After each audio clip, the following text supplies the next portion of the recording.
Why do you want to hunt? Because you all think that I can't. I saw a sign in the sky. I'm ready. Maui.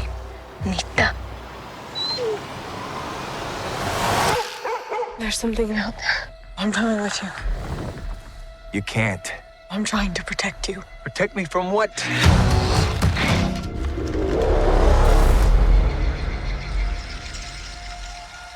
It's time. And welcome back to the Film Rollcast, where we are going to do a film that rhymes with hay. It's got the Predator in.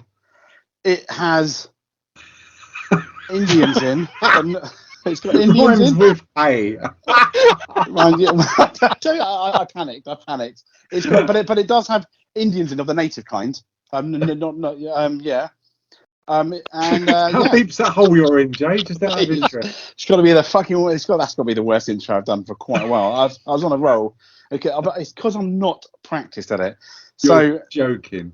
Everybody, we're doing Prey. Apologies for my shitstro, as far as I'm concerned, but there we go. so it rhymes with hay. I just may. We're going to pay because we're going to review Prey. There you go. There you go. He's redeemed it. It's got Indians in, and then Native Indians of the native kind from a it's the Comanche Indians. That's the ones, isn't it? So yeah, and it took me a while to learn that because I had to do my research today to find out what it was, so I didn't get it wrong. But okay. 2022, and we looked at the trailer for this, and I got to be honest, I slated the trailer.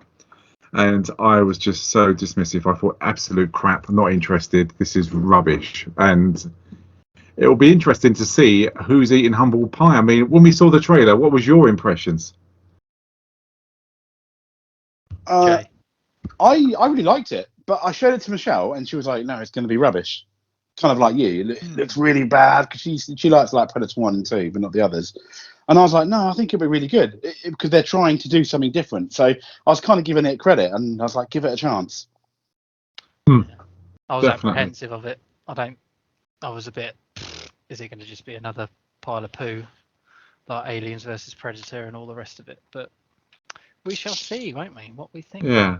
It's interesting because from the posters, you wouldn't know, I wouldn't know, depending on which one you saw. I don't know how many are about.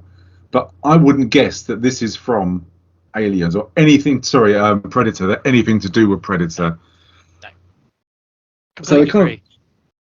So it's interesting that made a job to kind of hide that fact. I don't know why they chose to do that.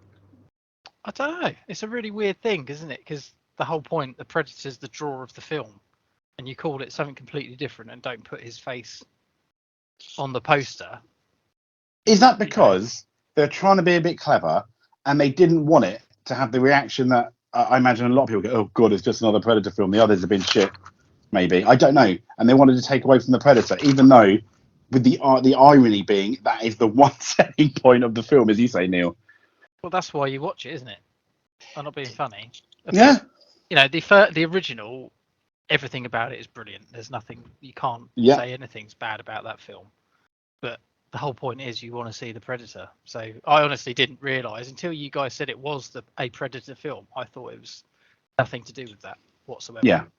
Yeah, it's quite incredible when you think this is 35 years after the original one in '87. It's amazing that it's still going on, isn't it? After 35 years. Okay, then, bearing in mind this film, keeping in mind because all the Predator films and now all the Aliens films. And all the Terminator films. I'm saying that because they all started around the late 70s, 80s, the mid-80s. Which franchise now, when considering every film, is overall the best? Those three. In terms of quality of films. Well, Predator's last, I think. Yeah. Is it though? Let's be fair. Other than the original and potentially this one, depending on what we say. There's not been any other good ones. I thought 2 was okay. It wasn't amazing. It was pants. The Predators was all right, but it was basically just Predator on an alien planet, and it was clever the way they tried to do it, but it was basically, it had the same music and everything, so it wasn't different enough, if you like. It was So too Predator's much last? of a homage. I say Predator's last. I'd say. Okay, which is first? It'd have to.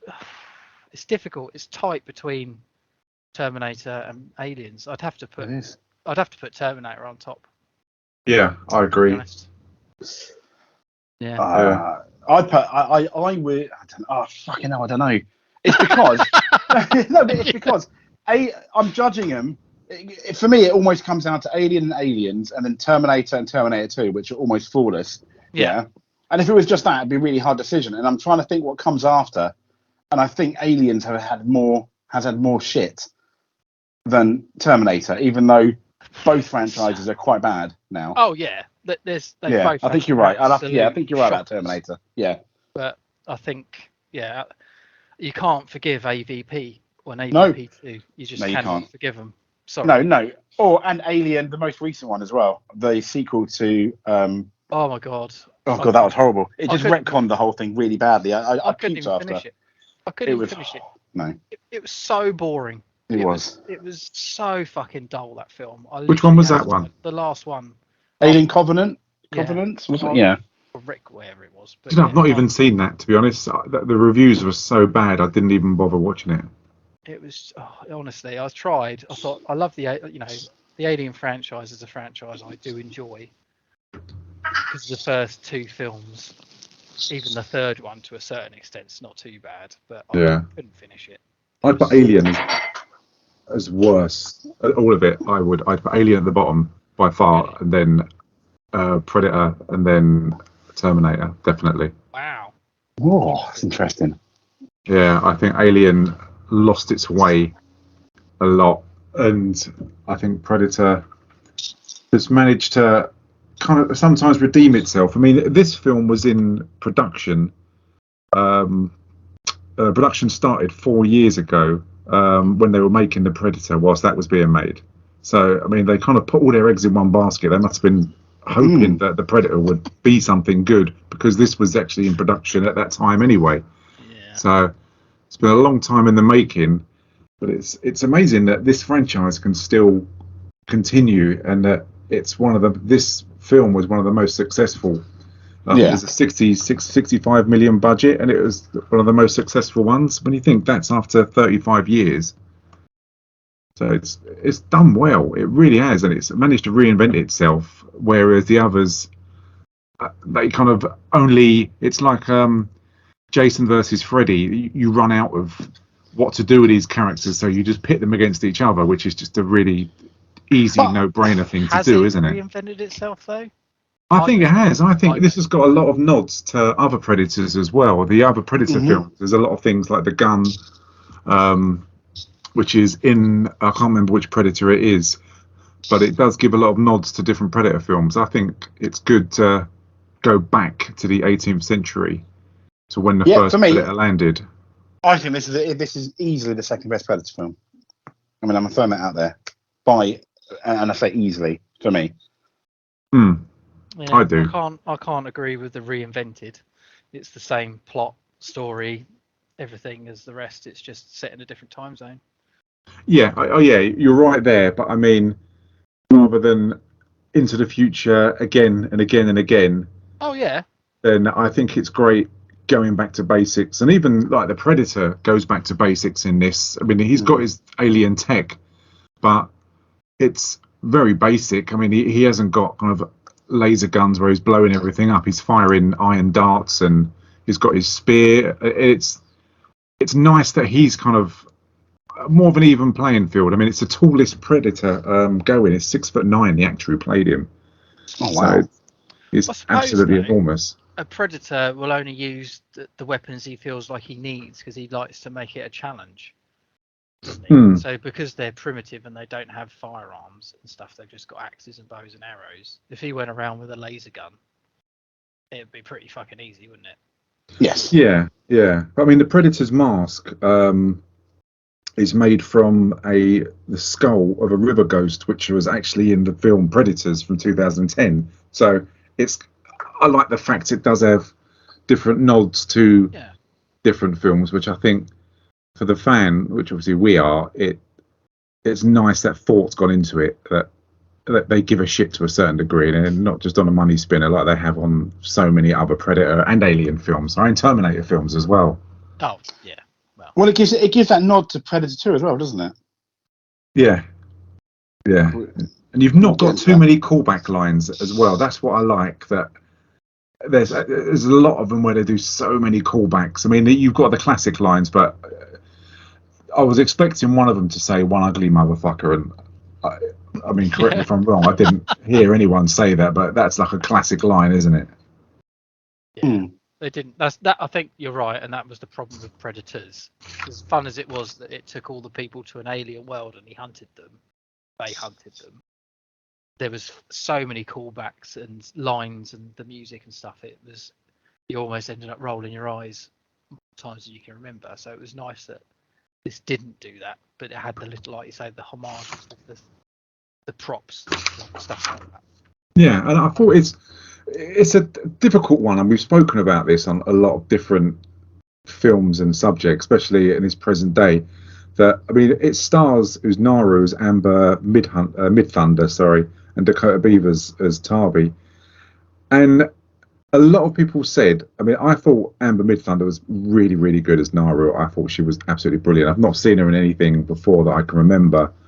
I've seen that Dakota Beavers, but a lot of people were saying, well, jumping on the train of, oh, it's woke, it's a female, it's a kid, and empowerment. But I thought it just works really well. I didn't give that a thought. I thought that she was brilliant at what she was asked to do. I really, really did. Oh, definitely. I've got no issue with her as the main protagonist whatsoever. I thought she was very good. And I'll give you why I don't think it's woke, Steve, like a lot of people suggested is best. Yeah, you compare her to someone like Rey Skywalker in the new Star Wars films, right? Where Rey, she has her power straight away, and she's almost a Jedi Master straight away. She's not suffered. She's not earned those powers. She just has them. In Prey here, you see her. She comes from, like, near the beginning, failing, basically, you know, her personal quest, to being, you know, she's good, but she's not that good. There's other people better than her, and she betters her, and she has to. She's put in a position where she's forced to better herself or die, essentially. And at the end, she's earned it.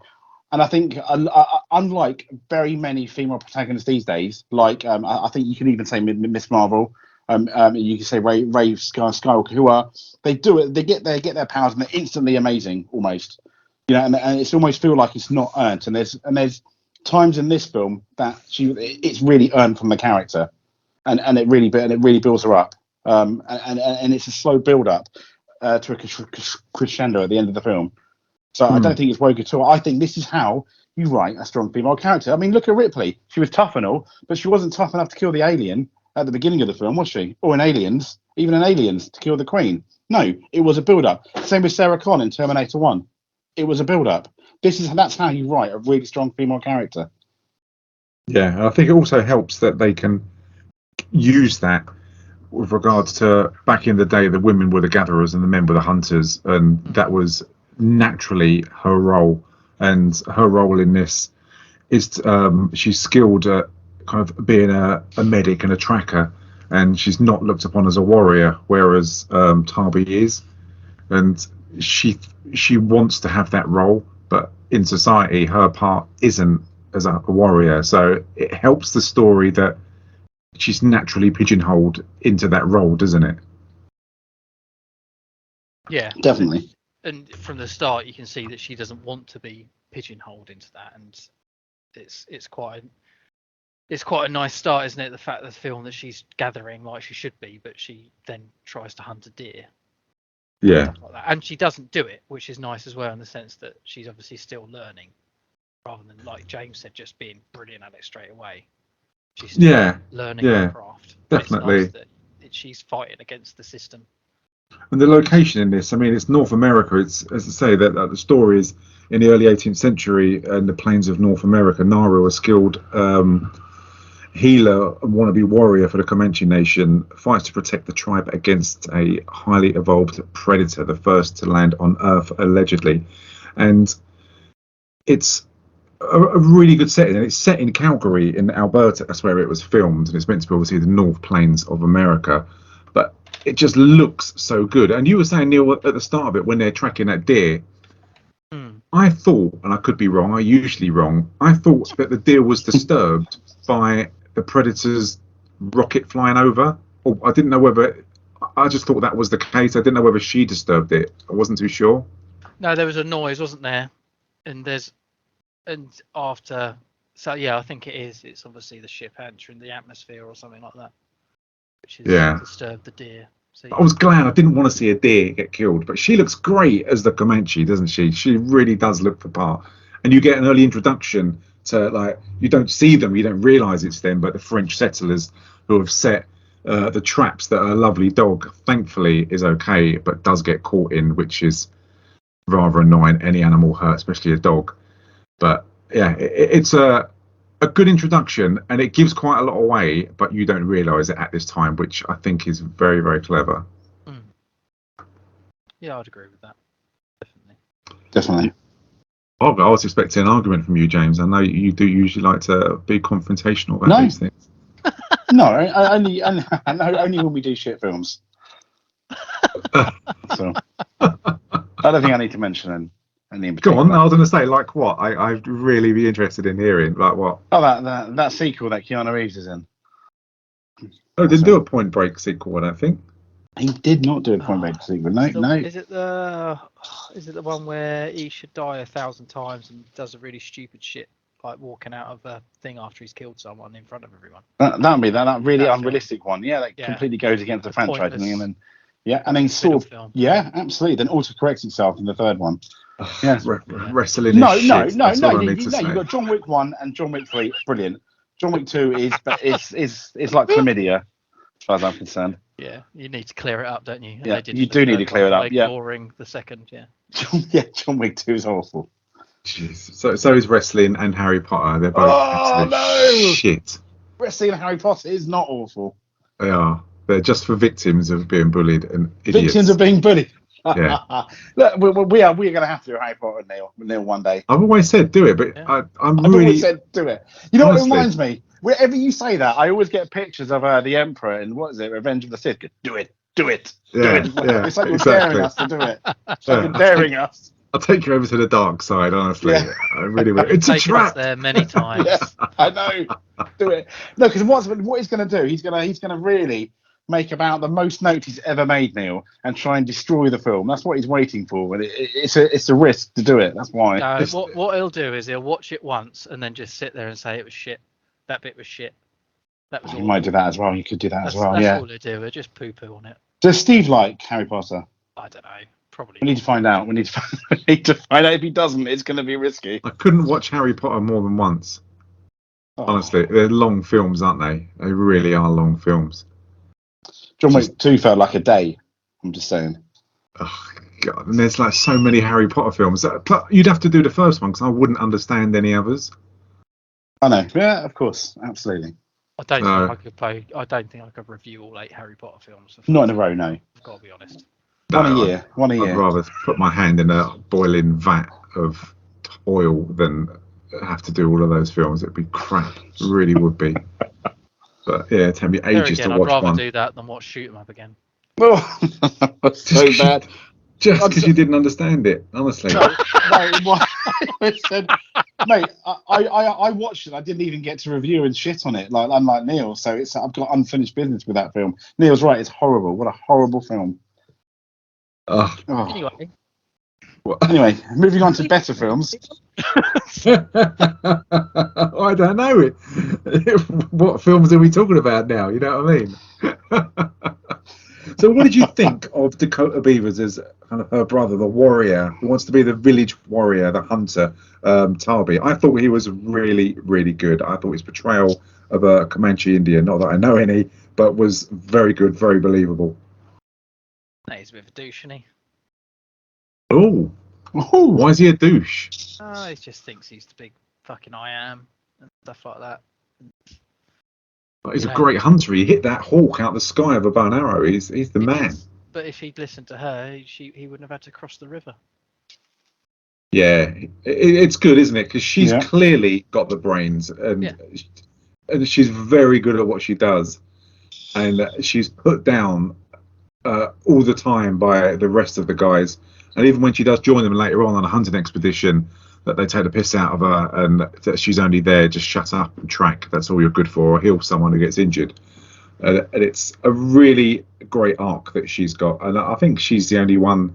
You could argue that her brother does to a certain degree, that what happens kind of humanizes him a little bit, but I think her arc and her axe work, whether that was special effects when she throws that at the trees, I thought she was very, very good.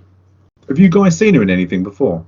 No, I tried looking at her on IMDb and there was nothing that I recognised her from, to be fair. So is that a good thing though? Kind of like in a lot of films like this, where some of the cast are going to go, you don't have like a famous person in the fear that, oh god, this person might not make it. Does that make it a stronger thing? The fact that you've got this cast and they're relatively unknown. It's quite nice to have an unknown cast now and again, though, isn't it? Rather than you're not just concentrating on that person. Because you often find, don't you, that you watch it for that actor, and then it sort of takes away from what they're trying to do. So it's nice when they have an unknown and it actually works. And she does it massively well. She's a very good actor in this film.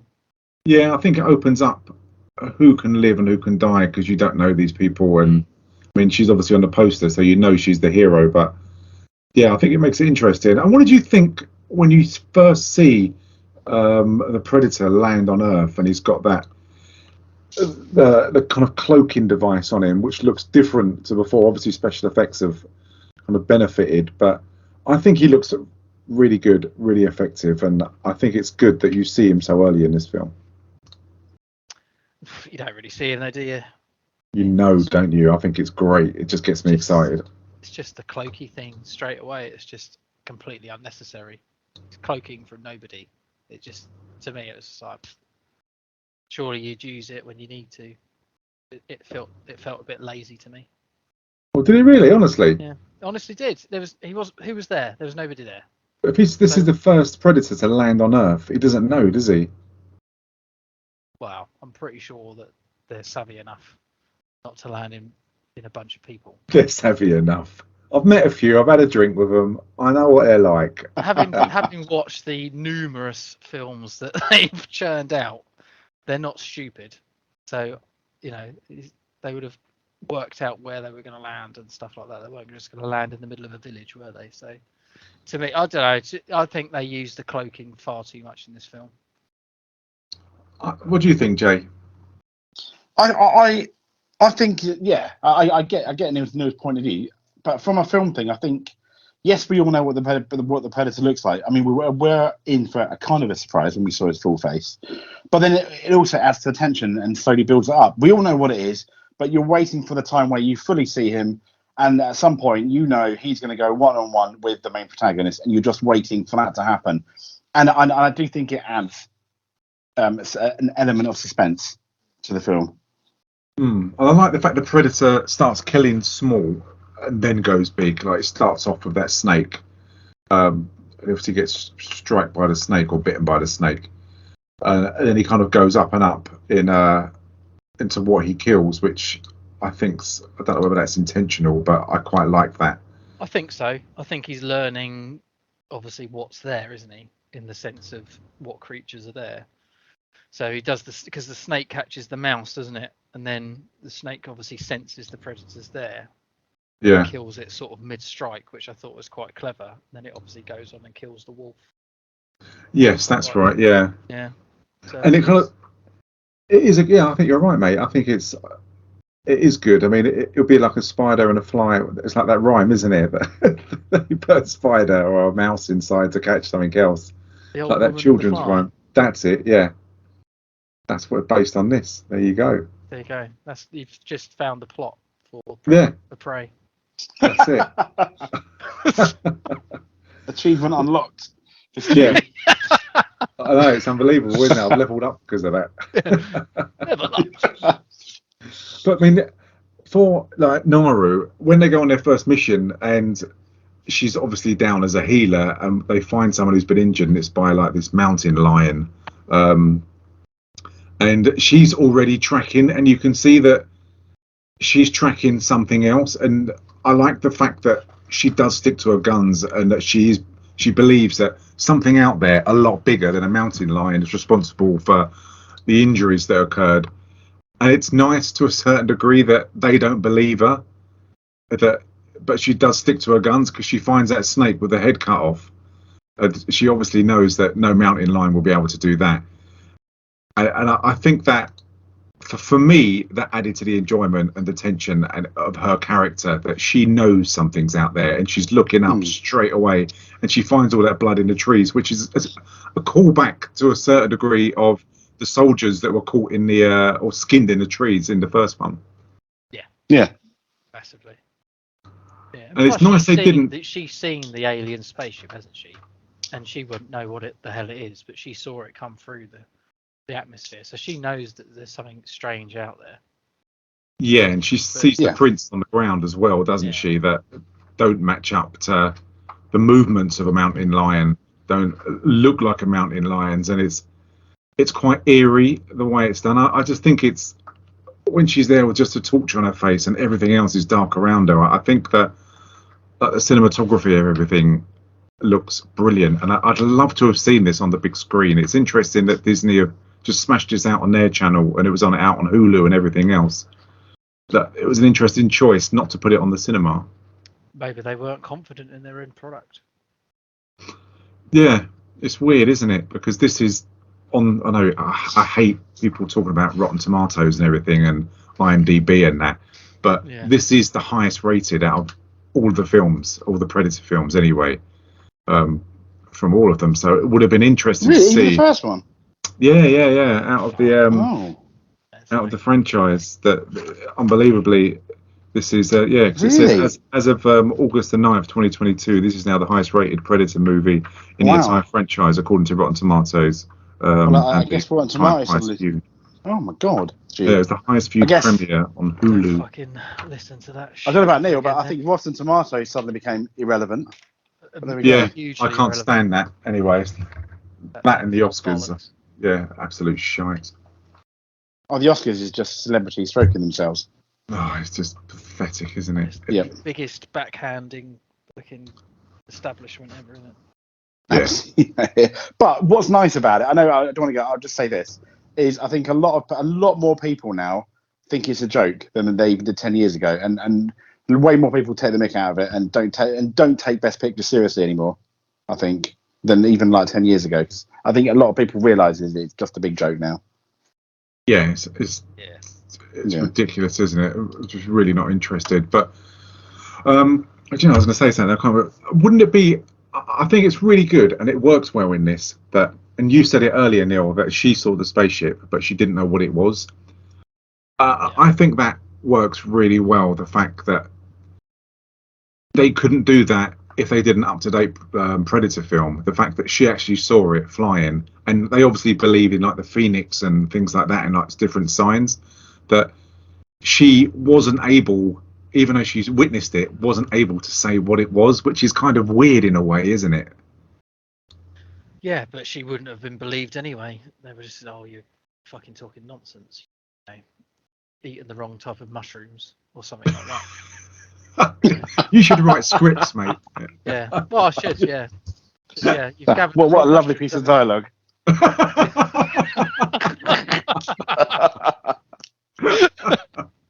It flows so well. Fuck off, love. You ain't got a clue what you're on about. Yeah.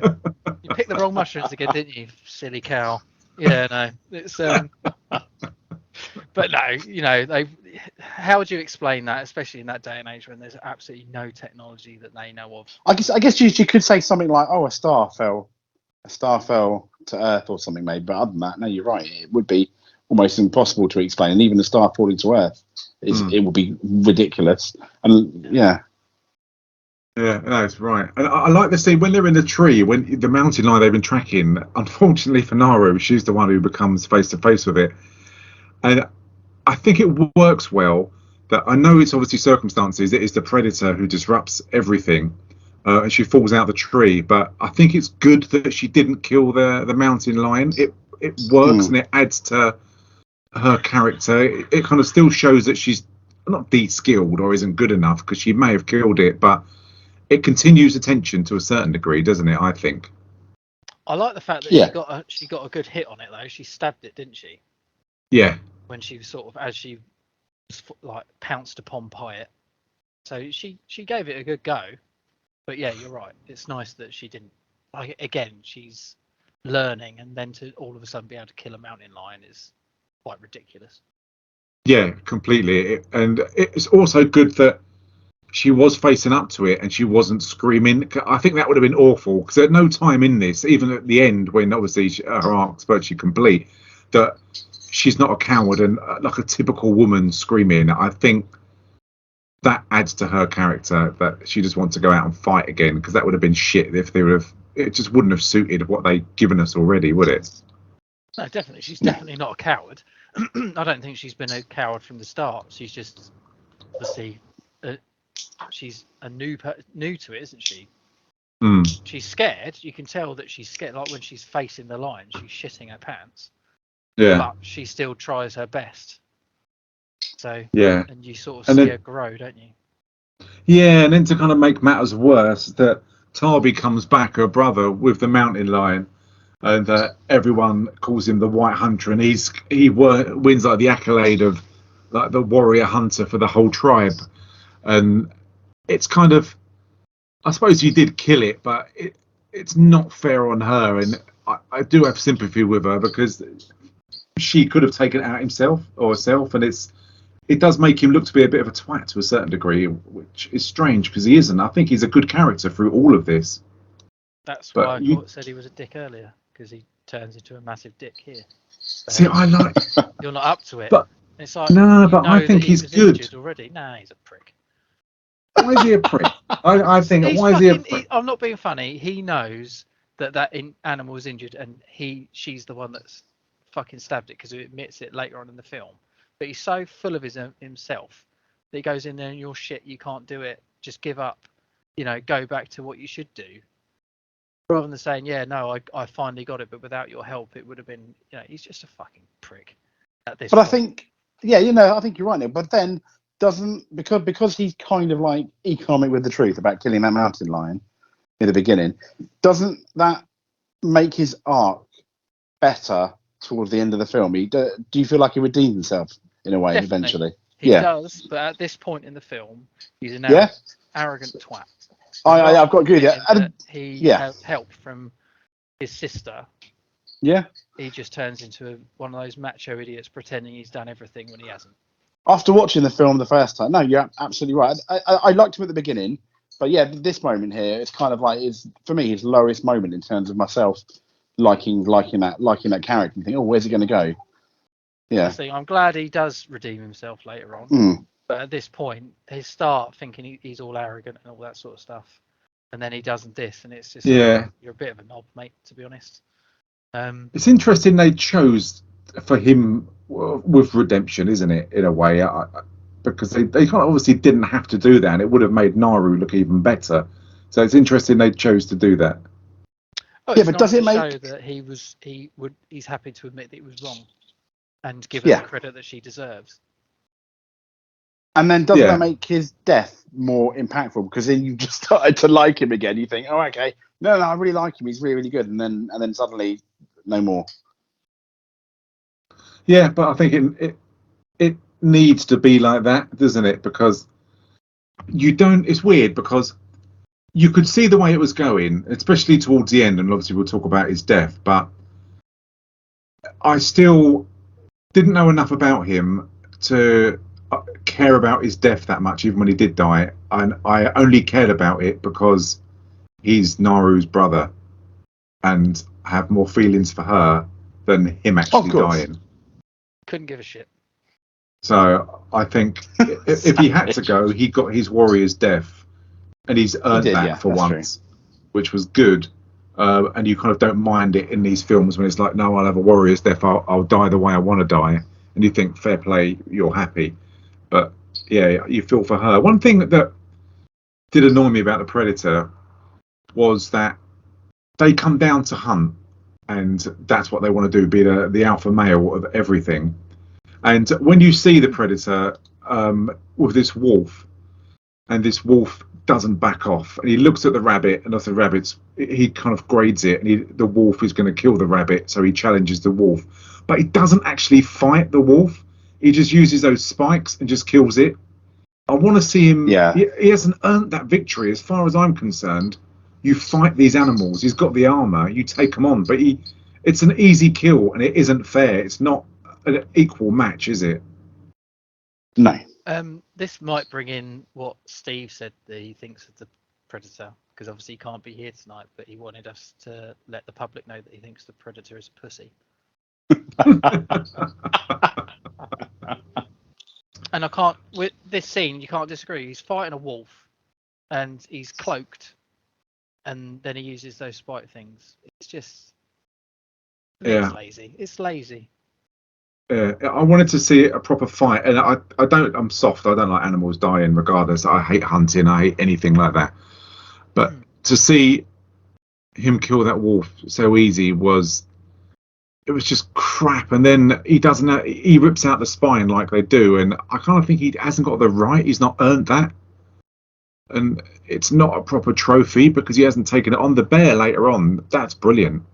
I enjoyed that. The fight with the bear was really, really good, and possibly like Naru, that you can argue that the Predator's learning as well, or do you put it down to just lazy writing? I don't know.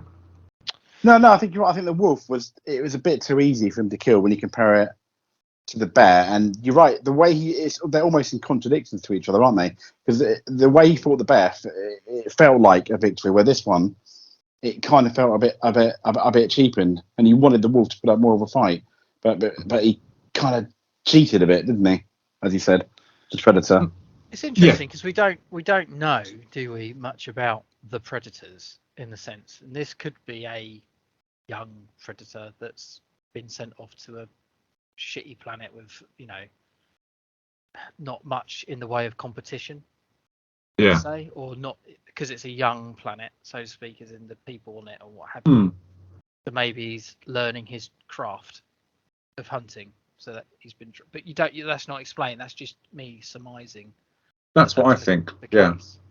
However, it's still, he's like Steve said. The fact that he's fighting a wolf that's like not even half his size, not even a quarter of his size, and he's cloaked, and just it's bit sad, really. It's a bit pathetic.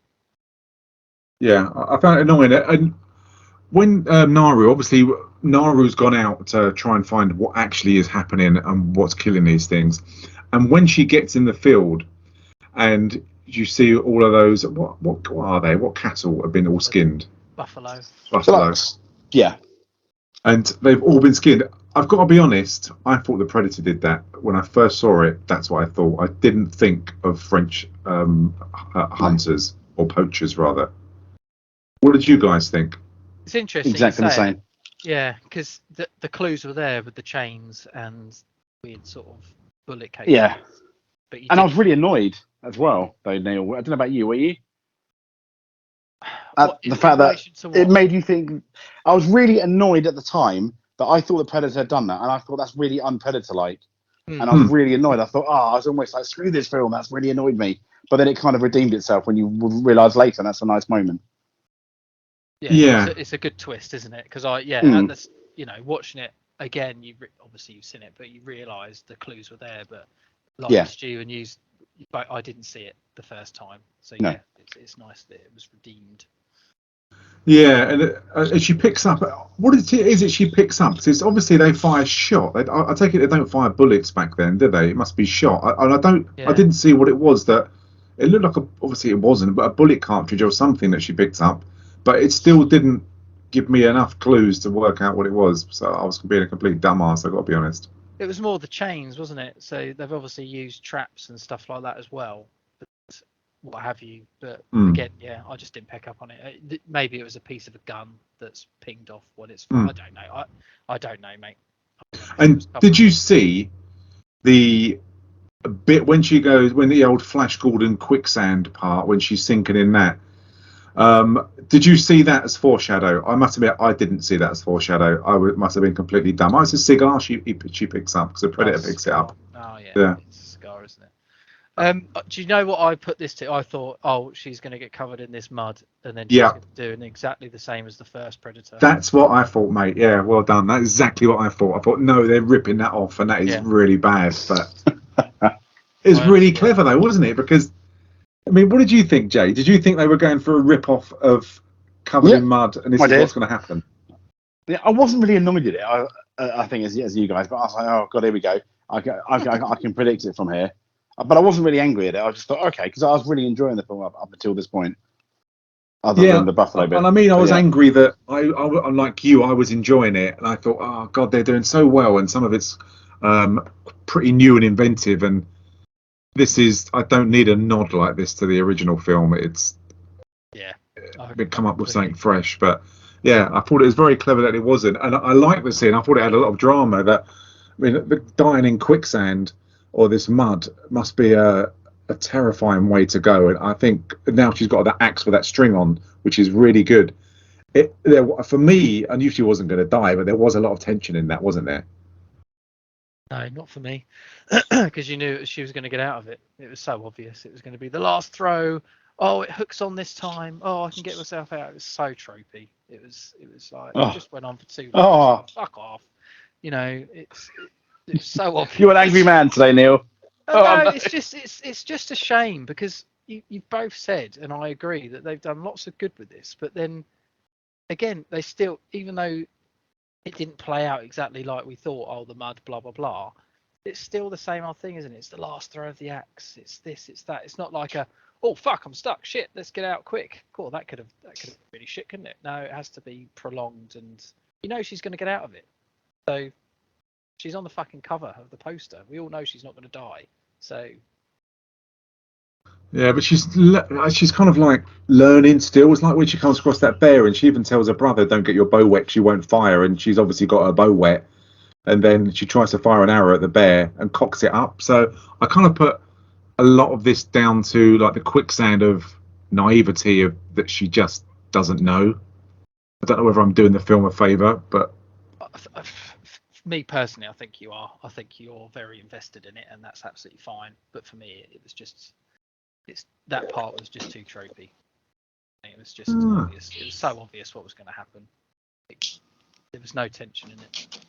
Yeah. The bear bit, I think the bear scene was pretty good. It's not bad special effects considering for the bear, is it? I mean, it does look rather fake, but it's still pretty good. I don't know what you thought, Jay. Yeah, I mean, you're right. I thought it was good. I was slightly upset they didn't get a real bear and mangle it. I'm like, you know, a bit better, doesn't it? Really fuck it up. But no, you're right. You're right. It was, I mean, you can forgive the CGI, and I think the little things, as you mentioned, Stu. I was quite invested in this, and I think at this point, any little slip ups like that, like not perfect CGI, I think the film had almost justified giving it a chance and forgiving it for a couple of certain things, you know, because it was trying to do something different, agree. and it was doing it well. Yeah, completely agree. I like the dog chase after the bear. Then suddenly the dog's running back and the bear's chasing after it. Yes. And then she hides in this kind of dam. And I don't know what you said earlier, Neil, with regards to like no tension. You know she's going to live, but I really enjoyed the scene when she was hiding in there. And the bear was trying to break down these like the branches in this dam, and I knew she wasn't going to die. But it's a case of, is she going to get injured, and what's going to happen next? And that's when the predator turns up and does go hands on with this bear, which is such a great fight. And her reaction of watching the bear fight this unknown being is so good. It's brilliant. The fight between the predator and the bear was fantastic. I cannot disagree with it. But I'm going to have to piss on your strawberries. It was obvious what was going to happen. She was going to get chased by the bear. He was going to come along and kick the bear's ass, and she was going to escape. I only thought it was obvious because it was in the trailer. So I kind of like almost saw that coming to the trailer. Unfortunately, it's one of the coolest parts of the film. you'd want to put it in the trailer, but then the trailer gives it away. You know? Yeah, but even if you hadn't watched the trailer, it was so obvious what was going to happen. For me, it was just I enjoyed it. I'm not sitting there going, "Oh, it's crap," because it was good, but it was obvious. it was. But you can say that about the whole film and not have a film because she's the hero and she's not going to die. So you could then say, let's not have any excitement because we know she's going to live. It's like I said, I enjoyed it, but it's just, I don't know. It would have been, I don't know. What would have made it different? She managed to escape the bear somehow and then saw the fight. Right, I don't know. It was just, I don't know. I'll be honest with you. You know, I didn't particularly enjoy this film. And I'm getting that sense. Yeah. Oh no! It's No. you know, it was good. It was good, but Neil, oh no, guys. it's, I don't know.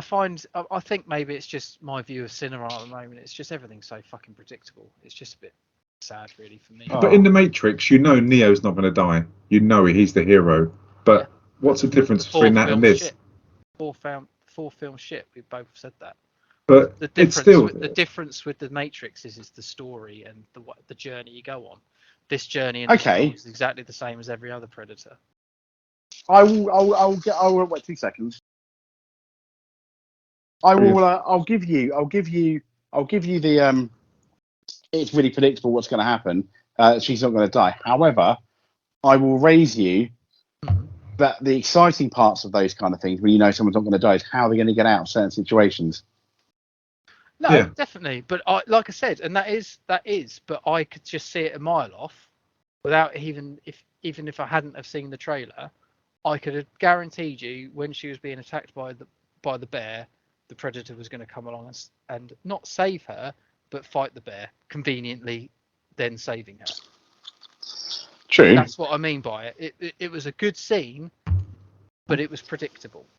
Okay, but the fact that she wasn't going to die, that's fine. That's absolutely fine. My point is, what they did was predictable. Okay, yes, it was. I think it was a cool moment. It was a moment like in Star Wars: A New Hope. You know, Han Solo is going to come back with the Millennium Falcon. You're just not sure when. And when he does, it's like, I knew that was going to happen, but that was so cool. That's the way I felt about that. If that makes any sense. And that's absolutely fine, mate. And that's what's so good about different opinions and the way people. Oh, absolutely. Stuff. I cannot disagree with your thoughts on it. I just don't share them. Yeah, fair enough. But it's good, and I do like the way the Predator holds the bear up, being and dripping in blood, the bear's blood. I think that visually, it's really satisfying. And as you say, she does escape down the river, and we find out that I'm probably going to be wrong, but that she didn't, to a certain degree, need to escape because at the moment the Predator doesn't see her as any threat whatsoever. So, and I like that fact that they kind of do meet up at certain times and have run-ins, but all the time the Predator doesn't see her as a threat, which is a good thing for her. It's a bit of foreshadow, though, isn't it? It is, but it's foreshadow that she picked up on and no one else did pick up on. Definitely. Which I like the fact, again, her brother may be a big hunter and all the brother's friends tropically take the piss out of her, but she picks this up, and it's a small thing that I kind of didn't pick up first of all because I was watching the action, but when I watched it another time, it's a good moment for her. It's a good character building moment, and it's almost a throwback about the threat thing to the first Predator film, when the Predator doesn't kill the female because she doesn't have a weapon and doesn't see her as a threat, kind of, Yeah. No, I completely agree. It's only killed the snake because it went for him, and it only killed the wolf because it went for him, and he killed the bear because obviously it's a fucking bear, so it's going to be a challenge, isn't it? Yeah. He's not going to go after a cowering human that's, not doing anything in the sense other than sort of hiding, and rightly so, from a giant bear. So, but it shows her intelligence, definitely, that she's seen that he doesn't see her as a threat. Yeah, she definitely. uses it to her advantage, which is clever. Yeah, it's really good. And I don't know whether it's just me. I do get invested in these films, and I mean, Top Gun Maverick, the best film ever made, period. That's it.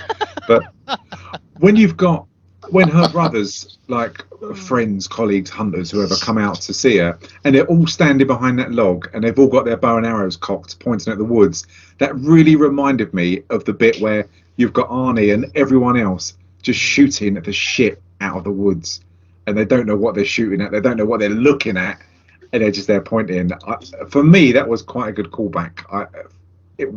I felt like a callback for me. I felt sorry for the two guys with their bow and arrows, and the fact that one of them shot him, and then it revealed he like took his cloak off a bit. Yeah. They fucking shit themselves, as you would. Yeah. Would you? Like, oh fuck. You knew they were cannon fodder, didn't you? You knew that they're just there to be killed in some way. And another thing, which we didn't speak about at the start of this, and I know, Neil, you've mentioned this a hell of a lot in one of your days when you weren't as happy as usual. Yeah. But were you worried about this being Disney, that they put a lick of sunshine on the possible most goriest films ever and make it kid friendly if they can? Were you surprised at the level of gore in this? I was pleased, very pleased that they didn't Disneyfy it. It put a bit of faith in the fact that they can actually deliver something that is for adults only. Can be, but yeah, that's nice. I was surprised though, because normally they do, don't they? They just Disneyfy it somehow. Oh yeah, they'll put a song in the middle of when that bear's getting attacked and stuff like that. Like Olaf would fucking Yeah, would walk in and go, oh, wrong scene, or something like that. yeah, absolutely. Yeah. Yeah, Zac Efron will be somewhere just singing and dancing. So Yeah. What about you, Jay? Did you have concerns about this being too Disney-fied, or did you not really think about it? That's because I watched the trailer though, and the trailer made it look pretty badass. So I had every faith, because for me, this film couldn't afford to fail, and I think this is why, for me, this is as close to the first Predator, I think, as any of them have got in terms of tension and some of the kills. And it is good, especially when they go with the 3-dotted laser kind of sighter or targeting device, and when the first one gets that on him, and we know as an audience who've been invested in the other films of what's going to happen. But again, I like the fact that they've never seen anything like this before, and they don't know what it is, and you just wait for the gore to come, especially when the first one gets hit. And I like that, because it's a really sick thing, but it's good fun. And Naru sadly sits there watching him get fucking stakes through the eyes and chest, and it is satisfying. I need that gore, I need that violence to stick with this film. Yeah, he's playing with them, isn't it? And it's what he would do. Yeah, definitely, I completely agree. I'd run away. I'd drop my bow and arrow. I'd run. I wouldn't give a shit. I'd be happily called a coward or anything. Don't care. Definitely. Just, I'm no threat. I haven't got a weapon. Yeah. You know. So, babe, what you're saying is, Stu, out of the four of us, I know, well, that have watched this film, Steve will be the only one to die. Yeah, because he wouldn't see me as a threat. He'd laugh at me probably and mock me. No, he'd laugh at me. Leon and I would run, and Steve would call him a pussy. Yeah. Steve would take him one-on-one. Yeah. See, Steve. But when you first see the Predator, when he's got that like the skull, like the helmet on from that river ghost, it looks so good and effective, and he's got that arrow hanging out of him. And as you said earlier, I'd shit myself the fact that I fired that at him. I'll be apologising, but he looks great. He really looks good. Yeah, he does. Yeah, he does. And they've not made a lot of changes, which is a good idea. They could have gone for something original and someone do their own take on it and made it different, but they've stuck to what they've known. It's kind of got those dreads, and it just looks absolutely excellent. It really does. And it's got that still kind of staff. It's not gadgeted up to the tens of all these different lasers. So it's a kind of fair fight to a certain degree, but strength, I think, plays a massive part, doesn't it? Well, yeah, being 6'9" and ridiculously strong. Just like you, mate. People say that about you. Yeah, they're about 9 inches off, and the rest. But yeah, it's You're never going to beat something like that, are you, one on one, especially when it's cloaked and stuff like that. And all right, the cloak's broken and stuff. It's just impossible to beat it like that, isn't it? Okay. Yeah, it's just a monster. I mean, it's cutting off people's heads, arms. It just looks so good. And even at this time, when they're fighting, and she's seeing her friends being just decapitated, she's not screaming and panicking and everything. And it's brilliant when he picks up both of those staff, sorry, and the guy's on the kind of Wolverines him. He just sticks him onto that massive log, and she looks at him as if, I'm gonna have a go and take you on, and then she just runs away and bottles it. I love rightly that. Rightly so. You're like, no, I'm all right. Actually. Yeah, absolutely. Yeah. Live to fight another day. Yeah, and it's good because she meets Tarby. Well, that's good. It's not Tarby, sorry, it's someone else in the long grass. And I thought this was really, really clever because, again, it shows the skills that he thinks he's hunting the predator. And they're crouched down in this long grass. And the way it's filmed at kind of knee height, that this Indian thinks that he's hunting the predator down and he gets those dots on his head. And she says, no, he's hunting us. Again, she's the one who twigs. And that plays out really, really well. And I like the fact that they stuck with her having this knowledge rather than the Indians, the male Indians work it out. Yeah, well, they're just hunting like they hunt everything else. They don't, they haven't thought that it's an intelligent being. They just see it as something that can be killed, which is fair enough. But she's obviously seen a lot more that they haven't. So again, it just shows her arc, doesn't it? The fact that she's like, no, we aren't winning this one. We're not hunting him, which is, we need to get the fuck out of Dodge quickly because he's going to kill us. Yeah, and it shows that she's learning about his tracking device of where those dots are, which obviously foreshadow for later on. And when she actually got caught in that trap, when she makes it out of the forest, again, the predator walks up to her, and I like the fact, I think it's really good that it didn't kill her, that it just stood in front of her and just watched her, kind of examined her to a certain degree. I thought that was really, really good idea. I'd like to have seen him can't take his cloak off more, because he pulls the chains that she's locked into. But it would have been nice of a bit more interaction, like he picks her up and just examines her, something like that. That would have been really, really cool. I'm terribly sorry about your friends. Nothing personal, business, and walks off. Yeah. Yeah, I like that. Yeah. But I was surprised about the French poachers. I honestly did not see that coming. I know they had the chains there, and obviously the Indians didn't have the chains. But to me, this just didn't twig in my mind that it would be French poachers. No. I think we're all in agreement with that, aren't we? But I've got a question. Did it add to the film, or did it take away from the film? We did have that nice moment when all the French poachers became extinct almost. But did it add to the film? If you take away the French poacher scene, would it be a better film or worse film if you took away those French poachers? I don't know. I must have been ignorant about the history. I don't know whether in the 1800s that's when the French poachers were there, and that it's kind of adds to that part of history which did exist at the time. I honestly don't know. I thought the introduction of guns, weapons that they had, raised the ante and made it more exciting.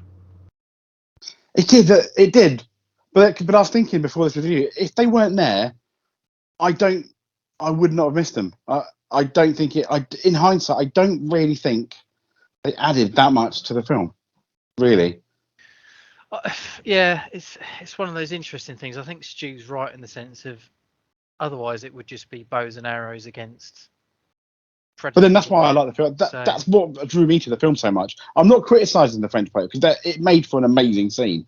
But I'm just saying that I felt, in terms of the flow of the film, it kind of felt we got this like crescendo, all this action stuff happening, and maybe it needed it, but it was almost like the film kind of went at a slight angle that I didn't expect it to go.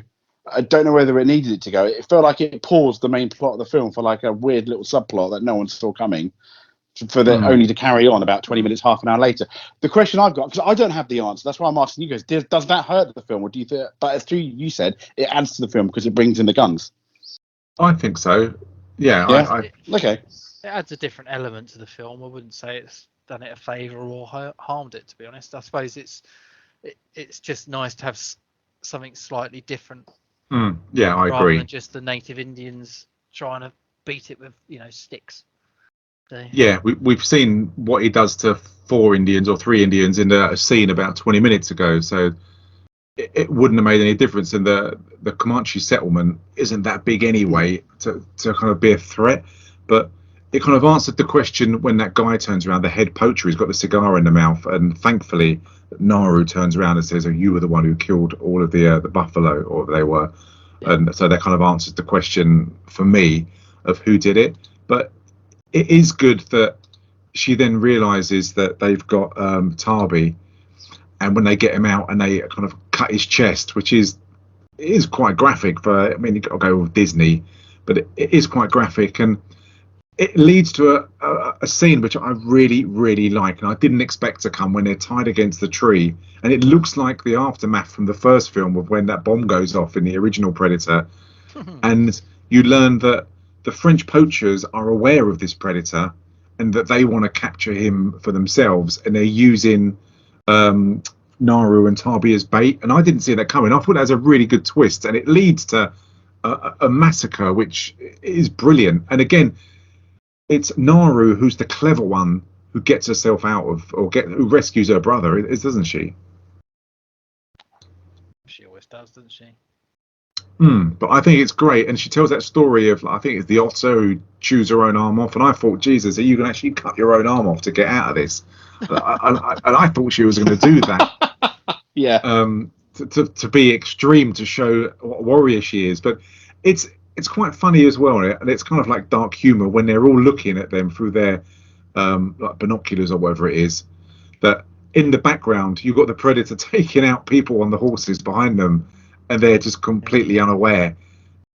So the predator is fully aware that it's a trap, and the way it plays out is really good, because they just suddenly see all of their own horses running away, and that's when they know that it's gone fucking Pete Tong, hasn't it?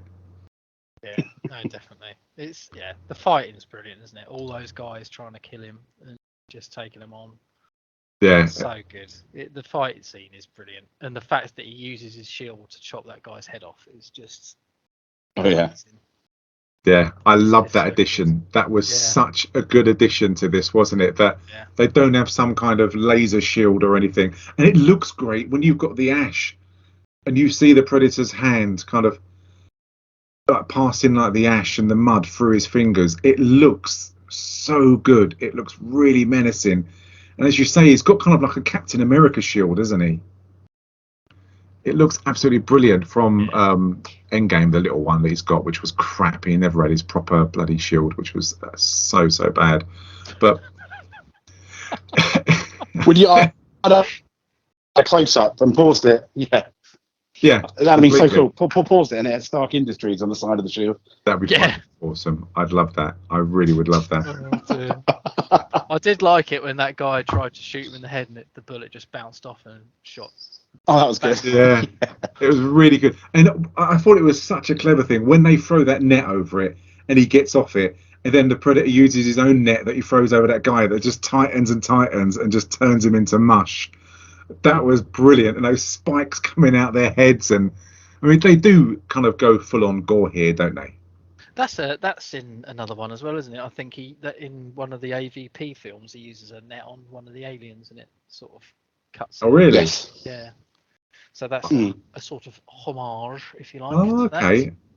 I thought that was brilliant. I didn't. The predator obviously was hurt, but his shield is so good, as you said, Neil. The way it cuts people's heads off, and all the time while everyone's being killed. And why they keep on taking this predator on, I have no idea. If you have a 6'9" alien, then your mates are getting their heads cut off. Why bother? But it looks brilliant. It looks so good. And the way he cuts that log in half, when he cuts that guy's head off, and he just stands there and kind of tilts his head as if like, that's good. I like that. I think the only bad bit is when he releases those things out of that trap. Those 3 little discs float up, and they're all stood there looking at it. Like, that there's, what are they looking at it for?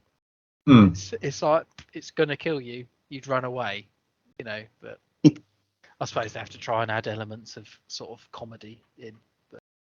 Yeah, it's weird, isn't it? Because you could argue, kind of. I agree with you. You know what it is, and you know it's going to be nothing great. When you leave something on the floor, you know it's going to blow up. I'm surely even in the 18th century, they must have thought this doesn't look good, but it was pretty cool. And for them to see something fly like that without any strings or anything fly, that must have been really, really strange, and that's something you'd stare at in amazement and then realize, what am I doing? But it's an enormous explosion. It's really, really good. It's good. It is great effects, great idea. It's just a bit tropey, really, isn't it? Because I'm not being funny, you've just seen everyone being fucking murdered, and then 3 little discs fly out of something, then just shit your pants and run away, wouldn't you? Oh, 100%, mate. 100%. There you go. I was so glad her dog didn't die. When she goes back to their camp and the dog's tied up and that guy looks like it's going to kill the dog, that it is a great scene. And I love to see the fact that when she went back there, she kicked their asses. And it was really, really good to see her fight with weapons and go like hand-to-hand combat. Did you find it was a bit strange that all of a sudden she could just do this, though? I hadn't seen her have another opportunity to do it. She's proficient with that axe. She's clearly good at combat, but I don't think she's had an opportunity to show this really against a human, is she? I mean, she used that axe to get out of a sandpit, didn't she? Despite Neil's worries. So. Yeah, I was shitting myself. I thought she was really going to die. But no, it was a brilliant scene. Again, don't get me wrong. I'm not saying that the choreography and everything wasn't good, because it was, but it was one of those moments in the film of, so she struggled against the bear. She's been throwing this axe and couldn't hit a rabbit with it. She used it to eventually get herself out of some mud. But then all of a sudden, even though she'd been captured and tied to a tree and all this type of stuff, she could take on like 5 dudes and not get hurt and just kill them all proficiently. It just seemed a bit convenient for me, but maybe that's just me. I'm glad she did, and it was good, but it was okay. We've got to that point, have we, that you need to move the film along, and she can kill everyone quite easily. Yeah, I can understand why you had that point of view. I mean, I just, like before with the bear and everything, I went with the action, and I just enjoyed seeing her kill these fucking horrible poachers. And again, then you saw her heal herself because she's capable of doing that, whereas the other warriors aren't. But one of the satisfying scenes that I'm glad it played the way it did was when she sees that other French guy who's injured. I think he's had his leg cut off, and that he tries to befriend her. That I was really worried that she'd turn and they'd become friends and kind of partners in crime. Yeah. Because that would have been ridiculous. And the fact that the Predator puts an end to that and just fucking dismembers him as well, I believe, was a really, really good decision, because it would have been shit if he was there to kill her and sell her, use her as bait. That they would never have been friends. Never. No, I completely agree. If they had done that, it would have really tarnished the film massively. So it was a good shout not to do that, and it was nice that the Predator just fucking killed him. Yeah, definitely. And that gun's used shown in another film, I think, as well, isn't it? Or it's shown in something else. It's got a link, yeah. Yeah, it's the gun. Are you talking about the flintlock pistol engraved with the words Raphael Adolini? Are you reading that by any chance, James? No. I am talking about that, mate. Yeah, why is that? What are you going to because it's in Predator 2, that film, that exact gun. Oh, okay. I knew it was a link somewhere. I didn't know where, but yeah, which is probably why they had it on there and analysed it. And she obviously doesn't know how to use it, which I like the fact it plays out like that, and I think it's satisfying. And it is good that they all die, and you see the Predator again. And I think this Predator looks in comparison to all the Predators we've had, I don't know if you remember them. Do you think this is one of the best looking Predators, or not? I think it's great with that mask it's got. I think he looks proper badass. Yeah, he's definitely cool. I don't think you can. I think the first one's still the best because it's the first time you've seen anything like that. But he's up there with one of the best ones, definitely. Yeah, because I think they wanted to make him different but same, but different enough so that when you took his mask off, you were surprised because it was different to what you were expecting. And the fact that this is potentially a couple of thousand years before almost before the Predator 1, it's nice that they look different. I thought that's quite interesting. Yeah, I completely agree. I think the first Predator was it was original and it was amazing. And the next scene, you learn so much in such a short space of time, which I think is really good without any dialogue. Thankfully, he's going to kill the dog and he doesn't kill the dog. And that's when you see Tarby come back and he smacks the Predator in the head and knocks that skull, the targeting device, off. And Naru sees that targeting device fall off, and she learns in that moment, kind of, I know she's aware of it before when we spoke about in the field, but she sees the laser off that aiming, so she knows that whatever that is pointing at is that massive foreshadow is that everyone will die.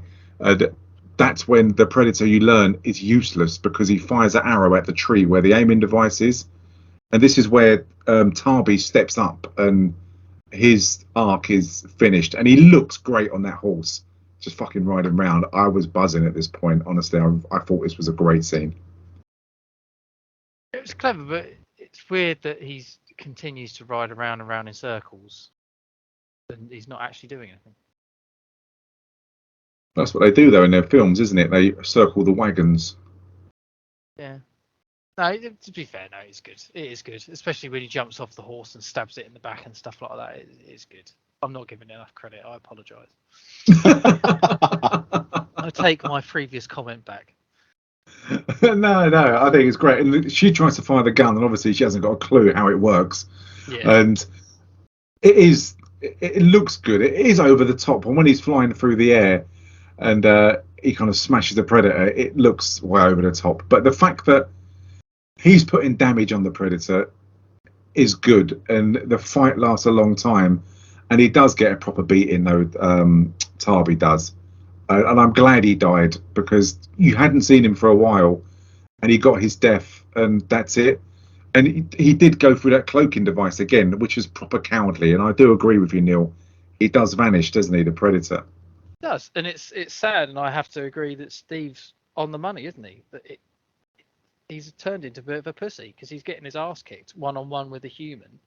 He's basically been stabbed in the back and the guy and everything, and then he has to turn invisible and stab him in the back, which isn't very honourable, is it? That's not an honourable kill. No. It's like desperation. Yeah, it is, and it goes against what they're about. But he didn't stand there and fight, and it's a shame. And again, the only way he gets him is by cloaking and putting the two forks, like the Wolverine forks, through him. And it would have been nice if she would have run away and he would have. I know you could have then said, "Well, this is like a callback, and this has been done before." When I can't remember his name, when the other Indian goes mental in the woods, that he says to her, "Just go, and I'll deal with this," and have a one-on-one fight. I would rather have that about an honourable death than being caught from behind with like a low blow. I thought it was a shame. It really was a shame, to be honest. I think so. Yeah. Do you agree, James, or not? Or did you like? Yeah. No. I kind of agree with you. Really, I didn't really think about it until you put it that way, and it's almost because it takes away from the Predator, doesn't it? It reminds me back about the wolf thing. I think what would have been nice is if the Predator's going to do that, have him in a more vulnerable position where you think the Predator's, he's almost winning and beating the Predator, with the help of both of them, and then make it almost a blatant cheek shot by the Predator. And if you're going to do that, you make it way more obvious, maybe, and which makes you dislike the Predator more. If you're going to go full backstab, and they kind of went in the middle, which it didn't do anything, did it? Really? No, it was a shame, really, because he did kind of that was his arc to a certain degree, that he was fighting and he went out like a warrior, but it was just a real low blow. It was a real shit blow. But you do kind of come to the end of it now to a certain degree, and again, it's great that the fat cigar smoking poacher does get his comeuppance. I like that. I think his death. I mean, she goes full psycho now, doesn't she? That Naru does. She's just in the zone now of death, of just being a hunter. I think it's great. Yeah, she's full on. I'm gonna fuck you all up now. I'm not. Yeah. Yeah. The gloves are off. The gloves are off when it comes to her now. It's good. Yeah, and it's great, and it's good to see this hunter die, or this poacher rather. I'm doing him an injustice calling him a bloody hunter, but the fact that he gets his head cut off and Naru's there watching, which was a bit weird, because does the predator know that she's there, or she used him as bait this time? Because that's what it looks like. Because when he cuts the head off, she's standing behind him with a gun. Yeah, because she does. She says, doesn't she? She goes, she basically sort of explains that I'm going to use because I'm no threat. Because obviously he's had the opportunity to kill her several times and still never has, which is to the predator's detriment. So she knows that he clearly doesn't see her as a threat. So he's using him as bait, so she can get the cheap shot on him. It works really well, and I had no idea what she was doing when she takes his helmet off with the targeting device on, and she runs away, and she kind of sets up these Rambo traps and stuff, which again is a bit of a callback to the first one when Arnie's setting those up. But I didn't know what was happening, but I mean, she nails it. She sets up these traps in this quicksand. It works so well. It's such a good idea. I was waiting for some Arnie lines like, come on, come get me. This is where I am and all this sort of stuff.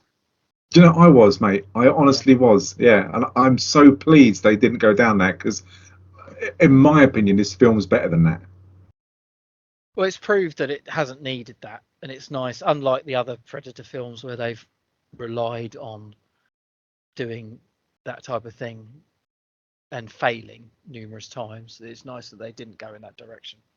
Yeah, it didn't need it, and it's a breath of fresh air. Fair. Yeah, completely. And I think that's why I'm disappointed this was not at the cinema, to be honest, because some of it looks really good. When the predator comes down from the tree and he puts his spike through that through the trunk of that tree, and she cuts his hand off, that it looks so good visually. It looks brilliant, and I didn't expect her to start kicking ass, and it kind of goes to show just how helpless this predator is to a certain degree without the targeting device on. Yeah, which makes you does make you think, doesn't it, that obviously he must be like a young predator learning his craft, because he's quite naive, isn't he? Yeah. In a lot of the things that he does. Yeah, and I like that. It is a bit of a kind of a level playing field, and I was interested when I watched it today, when they're fighting each other and he uses that shield and she's between those rocks, and I love the fact that shield goes through the rock and it's just about to cut her head off, and I struggled to work out how she got out of it, but she uses her axe and just smacks him in the head with her axe, doesn't she? Yeah. Which is weak. It is weak way of getting out of it, to be honest. But it works, though. It works. It does work, but I mean, how? That's the thing, though, isn't it? How the hell would you get out of that situation? Yeah. Just this ridiculously strong creature cutting rocks in half, and you're like, it's convenient, but it looks good. I think it's a really good idea to have this at night and to have the alien's blood, which obviously famously glows up, and that his vision. You get a sense that his vision's impaired anyway, and that he can't see anything that's standing still, and that she's doing all these moves. She's using her axe, and she's taking him out and getting the better of him. And when she gets him in that quicksand, I didn't have a clue what was going to happen. I'm so naive and stupid in this that I thought she was just going to sit there and watch him drown in this quicksand. I honestly didn't think it would end the way it did. No. No, completely dumb. Even though she set his targeting device up on a log facing him, and that visually it looks brilliant when he comes out of that quicksand and he's rising up and he's so strong and tall that he can stand up in it, and that he thinks he's got her, and she's sitting there, and then he quickly learns far too late that when he targets her, that the targeting device is on him and it kills him.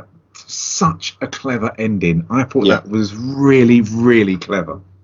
It was clever.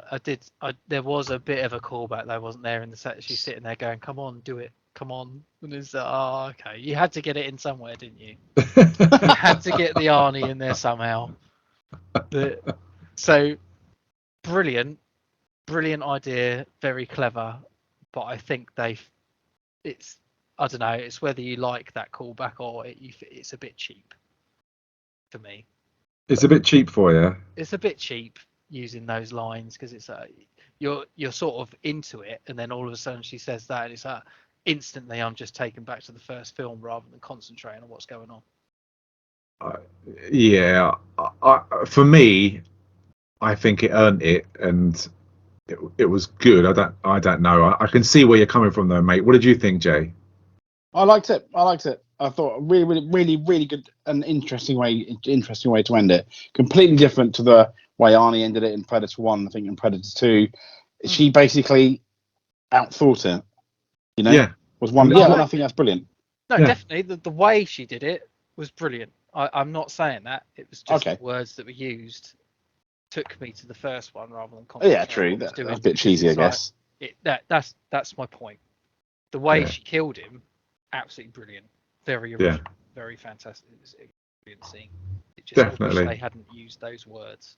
I get you, mate. Honestly, I'm with you there. It possibly didn't match her character, what she would say, but she does look, when she goes back to the village and she's got the Predator's head and she's got the Predator's, like you see in the trailer, his blood across her face.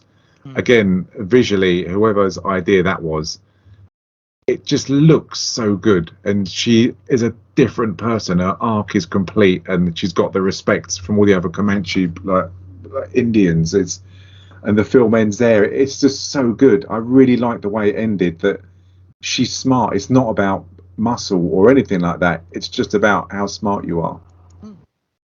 Yeah, I'd go with that. It's a smart way to end it, isn't it? Yeah. Because we've had. So. Yeah. It completes her story, doesn't it, of being you're just a gatherer, to come back saying, no, actually, I can be a hunter, and I kicked the biggest thing we've ever seen's ass. So yeah, definitely. And the dog came away unscathed, which is great. So that's the main thing. That's the main thing of this film. Do you think that they could do a number 2 of this?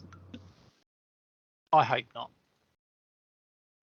Yeah. Kind of like the first Predator, doesn't need a sequel, and I don't think it does. It's told its story.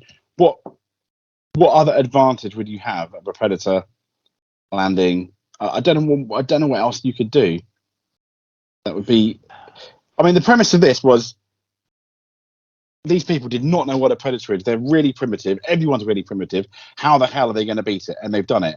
And I'm struggling to think what more compelling story you'd need. No, well, it's interesting, isn't it? Because the first Predator, because obviously it's in the jungle, isn't it? And they let on to the fact that every so many years this creature appears and hunts everyone. So I guess they could go down that line of it's the next one and he's more, because the last one died, another one's come down But do we need that? No, I don't want them to go anywhere near this. And you know what bloody Hollywood's like. As soon as you get a good idea, they'll ruin it, and that's why Alien's been ruined, to be honest. And some of the Predator films and some of the Terminator films, because they can't just leave things alone. But I thought if this is the last Predator film they ever make, then they finished it really, really well, going back the 18th century, I thought it was a really clever idea, and I massive humble pie because I thought it was going to be absolutely terrible. It's redeemed what they've put out before this one. I think is how I'd put that. Completely agree. So I got a feeling I know which way some ways are going to go, but James, would you recommend Prey, and what would you give it, my friend? I'd give it a 5. I really, really liked it. I don't think it's not as good as the first one, but I'd give the first one a 5 as well. I was thinking a 4.5, but I've got to give it that extra half a point because they tried something new. They didn't go what standard Hollywood would do. They wrote a really good and a strong female, and I felt like they wrote it in the same guise of your Sarah Connors and your Ripleys on the whole. And yeah, I thought the overall story was really good, and I'd recommend it. For me, this is easily the second best Predator film. Best bit, I thought her character arc was really good, along with the Predator. I don't really have too much of a worst bit, other than I think you're right. Early on in the film, that wolf thing kind of niggles at me a tiny bit. Not enough for me to downgrade it so much, but yeah. But there we go. That's fair enough. What about you, Neil? I'd recommend it because I think it's worth seeing. I definitely think it's worth giving a go because if you like Predator as an idea, it's definitely worth having a go, and it's definitely better than anything that's sort of gone before it, other than the original.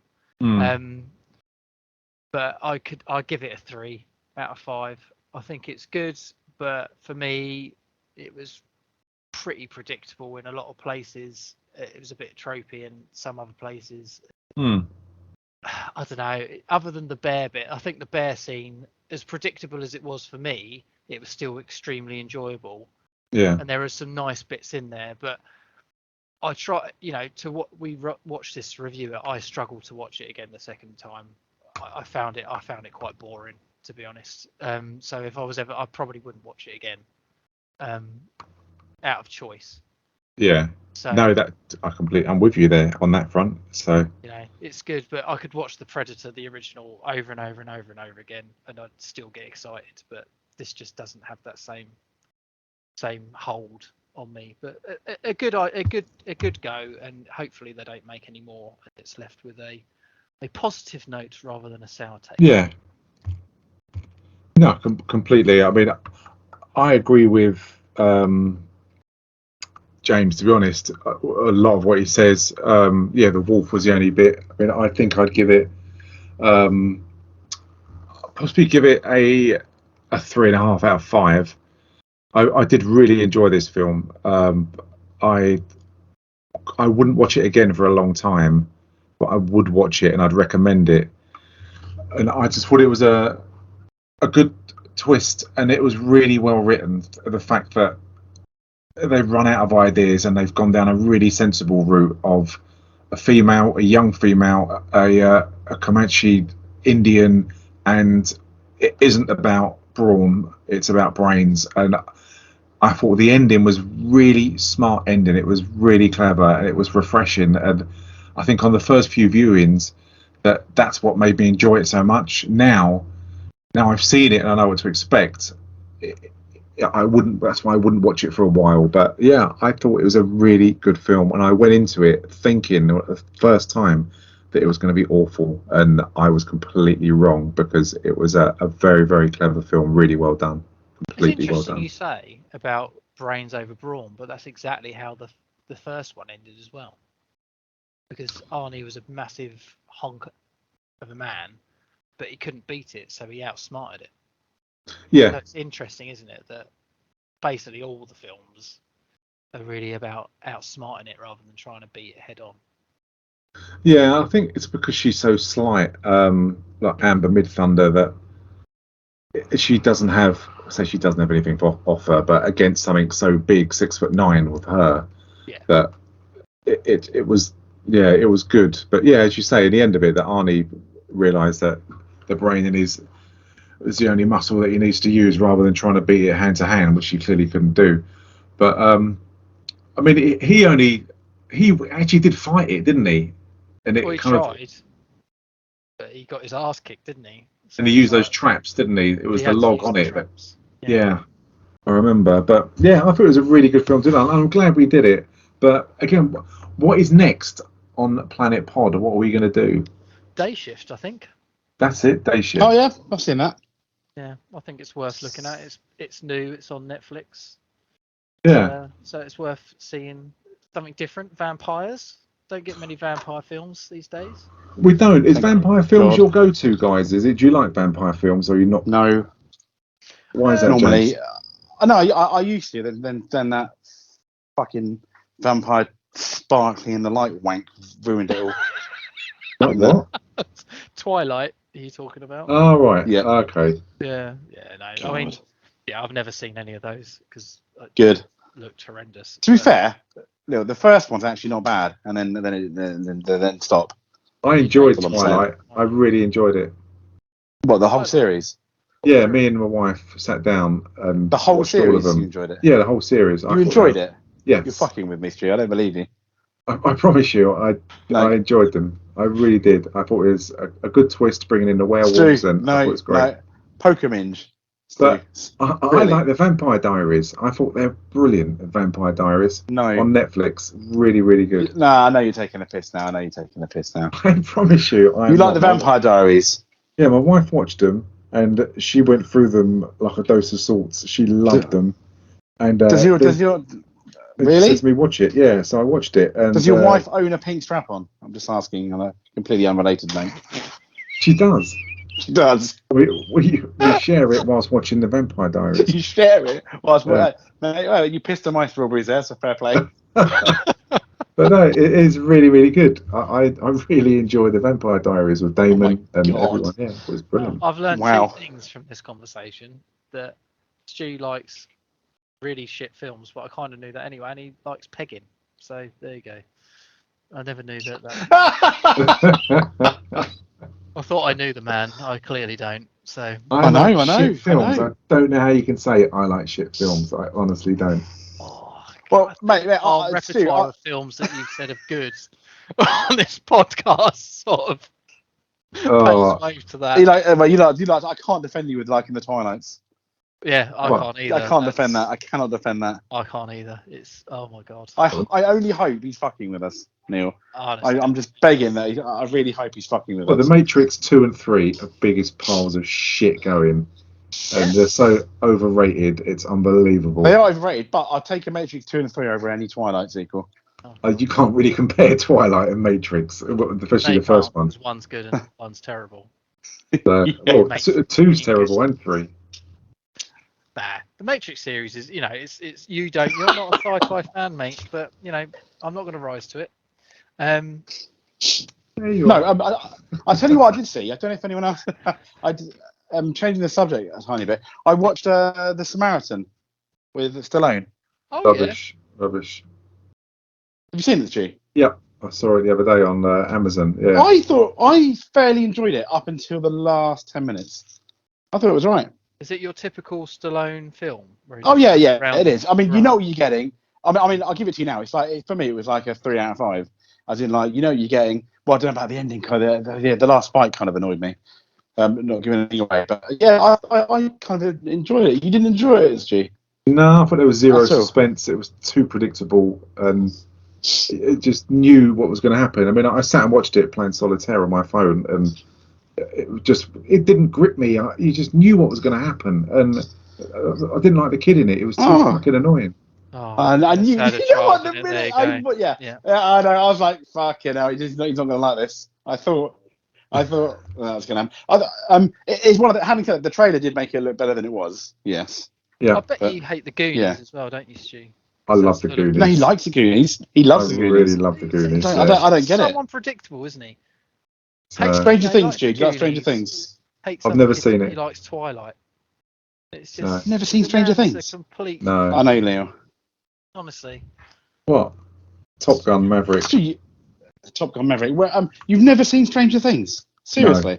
No, it's rubbish. Apparently. What the? It's fuck off. He's definitely fucking playing with you now. No, I honestly haven't seen it. The rest of Are you my serious? family have seen it. again, Adele watched it and she loved it and she couldn't wait to it finished. But I just didn't watch it. I just too much going on, just not really interested. I'll be It's honest. like Can you and Breaking Adele Bad. swap? I've only seen the first series. It's so good. I've come It's late so to it. good. I tried watching it years ago and I couldn't get into it. I just don't think I was in Yeah. that frame of mind. But I watched the first series recently and it blew me away. It's amazing. It's amazing. So I will. Well, it's like it's like an event now because my daughter's like really loves it as well. So we put the little one to bed and all watch it together. It's really good.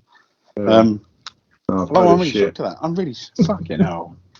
Oh, mate, they're just sucker punches. That is. But I've not seen Breaking Bad. I watched season 1 and 2, nor have I. and I got bored of it, and I can't be asked to watch it. Yeah, there's too many episodes in it where nothing happens. And again, Adele watched it all, and she really enjoyed it. But even she admitted you'll get 3 or 4 episodes where they're padded out. They don't even need to be there. Nothing happens. And is that one of those series though that's sort of a bit past it now?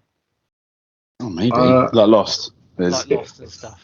Yeah. I honestly don't know. I've got no interest in going to watch Breaking Bad, and which is weird because, but stuff like, The Shield, I'm watching that again, all 7 seasons. I'm in the middle of it now, and amazing. And once I finish that, I'm going to go and watch Sons of Anarchy again. Just incredible. I can watch that. They'll hold my interest. They're so good. Even if you've seen them before, I love them. But Sons, yeah, I've seen that 3 times all the way through. It's brilliant. Isn't anyone watch Doom Patrol? What's that? Paw Patrol. Paw Patrol. No. It's like a superhero film. No series, but it's really, really off center. Bit strange. No, what is it like? Invincible, something like that. Yes, but live action. The guy from the Mummy's in it. Brendan Fraser, but you never see him. He plays like a robot. Oh, really? He's a really shit robot. Cyborg's in it. You know Cyborg from like DC. Cyborg. Yeah, he's in it. Okay. It's a bit weird though. It's a bit weird. I think he's on Amazon or whatever. But it is a bit weird. So what I'm saying is, like one episode, there's this sex demon, and it causes everyone to have sex with each other. It's a bit strange. That's what I mean. It's really off center. It's a bit weird. That's very strange. I'm intrigued now though. Yeah, I'm intrigued. Michelle and I watch it, but it's really weird. I can't really describe it. You're either going to like it, you're going to think this is a pile of shit. It's going to be like Marmite, I'd imagine. So. Okay. Do you know I watched? Have you seen? I think you've seen it, Neil. Have you seen Gantz Zero? Yeah, I was the one that said it to you, didn't I? Yeah. Fucking brilliant. I watched that again the other day. How good is that? What's it about? It's like a monster hunter sort of film. It's really good. It's a Korean film. It's like a manga kind of thing, isn't it? But it's live action. Is it live action or? Yeah, it's live action. Yeah. It's computer generated and it's so realistic that, and it's weird that they've even got the boob and bum wobble, haven't they? Yeah, no, you're right, actually, isn't it? That's the thing. That's how fucking good it is. I actually forgot that it was animated. It's computer generated. Really? It is so good. So good. It's and the demons they fight are incredible. I mean, the one with the horns. I said to the missus, I said, I want to get a tattoo of that. It looks absolutely amazing. Yeah, mine was vetoed. It's so good. But yeah, it's GANTZ and Zero. It's really, really good. But I definitely recommend that on Netflix. I mean, great call there, Neil. Because I love watching that. I watched it quite a few times. Yeah, totally recommend it. So it's a really weird story, but it's just so well done. Because it's CGI, so it's hard to sort of review it, isn't it? As in, pick it apart. But yeah, definitely a recommendation to watch. Yeah. I like that because I would never. I recognise the cover now. It's one of those things I'd never have picked. Does that make any sense? So I'm glad. Yeah, I wouldn't have. Give it a go. Yeah. Yeah. Before Neil said it, I was like, I've never heard of that, and I would have skipped past it. But it was absolutely brilliant. So yeah, that was great. Anyway, I've got to be up at 5:30 in the morning, so Oh well, there you go. We better go. Yeah, the fun needs to stop. But yeah, it was really good talking about Prey, and I hope everyone who's listening to this is still here and enjoyed it as well. So next week we have Day Shift, so we'll be hitting the vampires and no doubt talking about great comparisons such as Twilight and Vampire Diaries. So be sure to join us. Wank light. Yeah. Okay. Well, that's mate. it. Before you go, the best Here we meme I've seen is how it should have ended, right? And it's got fucking idiot Bella and that idiot Edward, and behind it, it's got Blade, like with a sword. And I thought, fucking yeah, damn straight, that's how that film should have ended. But there we go. You clearly didn't understand the story, and you kind of attack it because you don't understand it. It's fine. No, it's not. Honestly, don't worry. It does not matter. Doesn't matter. It's a shit vampire film. Shh. If Paul Feig did vampire film, that's what it would be. You always fear stuff that you don't understand, mate. Honestly, that's why you don't like Justice League, because you even said to me off mic that you didn't really understand it. So it's no slag it off. So Justice League is terrible. Again, case proven. Thank you. Cheers. Case proven. Yeah. Case proven better, mate. We'll see. There's going to be a fucking rant about fucklight. Don't you worry about that next time out, because I'm definitely. Well, I'm working till 5, so I'm going to make sure I fucking do it at work. I'll get my half an hour in out of that fucking fuckwit and fuckwib and fuckella. So I fucking hate that film. Seriously, sorry. Okay, moving on. I'll leave you guys to it. Twilight, anyway. James. We're doing Day Shift. No, thank Christ. Yeah, I know. we are indeed. Okay. You know now. You've given Stu all the ammunition you need. I have. You know my kryptonite now. I've shown too much. Yeah. Shown too much. It's quality. Yeah, it's like poker.